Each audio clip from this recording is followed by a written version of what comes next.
और है घायल को सब उतारे इसको निकाल दे। और है क्या? नहीं ये है। चलो चलो दो और है। नैनीताल जिले में दीपावली पर कई घरों के दीपक एक साथ बुझ गए। लोगों के घरों में त्योहार के दिन मातम पसरा है। कई घरों से खुशियों की जगह रोने की आवाजें आई। जी हाँ, पूरे नैनीताल जिले में कई लोगों की मौत की खबर है। दरअसल दीपावली के मौके पर हल्द्वानी के मुखानी थाना क्षेत्र के हल्द्वानी कालाझुंगी मार्ग पर दो कारों की आमने सामने जोरदार टक्कर हुई। टक्कर इतनी जबरदस्त थी कि ऑल्टो सवार मां बेटे की मौके पर मौत हो गई, जबकि 3 लोग गंभीर रूप से घायल हुए हैं, जिनको सुशीला तिवारी अस्पताल में भर्ती किया गया है। और इस हादसे का एक सीसीटीवी वीडियो भी सामने आया है, जिसमें देखा जा सकता है कि ये टक्कर कितनी जबरदस्त थी। दरअसल जानकारी में सामने आया कि पलवलगढ़ बेलपड़ाव निवासी कमलेश मेहरा सेना से रिटायर्ड थे। वो पलवलगढ़ में ही अपनी पत्नी दीपा मेहरा और 2 बच्चे और अपनी मां भुवनी देवी के साथ रहते थे। कमलेश के पड़ोसी विक्की टमटा ने बताया कि सुबह 9 बजे के आसपास कमलेश अपनी पत्नी दीपा, मां भुवनी देवी के साथ हल्द्वानी स्थित अपने ससुराल कमलवा गाजा की तरफ जा रहे थे। बताया जा रहा है कि यहाँ से वह किसी मंदिर के दर्शन करने वाले भी थे, लेकिन कालाझुंगी की ओर से आते वक्त लामाचौड़ स्थित भाखड़ा अमलताश मोड़ पर कमलेश की कार सामने से आ रही दूसरी कार से टकरा गई। हादसा इतनी जोरदार तरीके से हुआ कि कार बुरी तरह से क्षतिग्रस्त हो गई।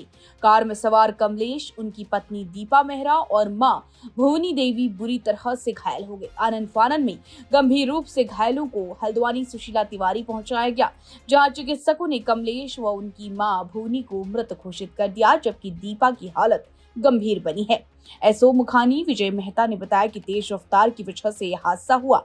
घटना स्थल का निरीक्षण करने पर ऑल्टो कार चालक की लापरवाही सामने आई। घटना की अन्य एंगल से भी जांच की जा रही है। मृतक कमलेश का एक बेटा और एक बेटी हैं, जो कि स्कूल पढ़ते हैं, और उनके पिता की दर्दनाक मौत हो गई। मां अस्पताल में भर्ती है। इस हादसे से बच्चों का बुरा हाल है। वहीं इसी के जैसे कई और हादसे नैनीताल जिले में दिवाली पर हुए हैं। दूसरे हादसे में एक युवक की दर्दनाक मौत हो गई है। दरअसल हाल निवासी मानपुर पश्चिम, देवलचौल, रामपुर रोड, हल्द्वानी और मूल रूप से बागेश्वर जिले के सिमियाल गांव के नीरज पंत की मां को दिवाली पर बेटे के गांव आने का इंतजार था और दिवाली पर मां उसकी मनपसंद का खाना बनाने की तैयारियां कर रही थी, लेकिन नियति को कुछ और ही मंजूर था। जिस बेटे के घर आने की खुशियां थी, उसकी मौत की खबर घर पहुंची।